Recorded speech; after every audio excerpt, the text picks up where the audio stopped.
How to find Clipboard on Android. Hello everyone, welcome to this channel. I'm Emily and I'm here to help you out today. So without any delay, let's get started. Now in order to find Clipboard on Android, simply you can select any of the messaging app or any of the keyboard coming app over here. I'm going to select on messages over here. Now if you have selected any text, then you can simply just see the process over here. You can just tap on copy and delete it, and then make a long press on the text box, and here you can see the option of paste, so it will be pasted.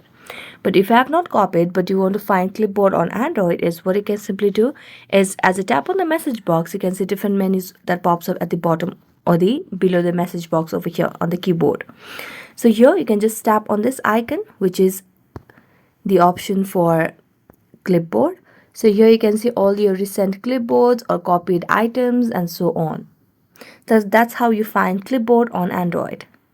So that's it. Thank you so much for watching this video. See you next time.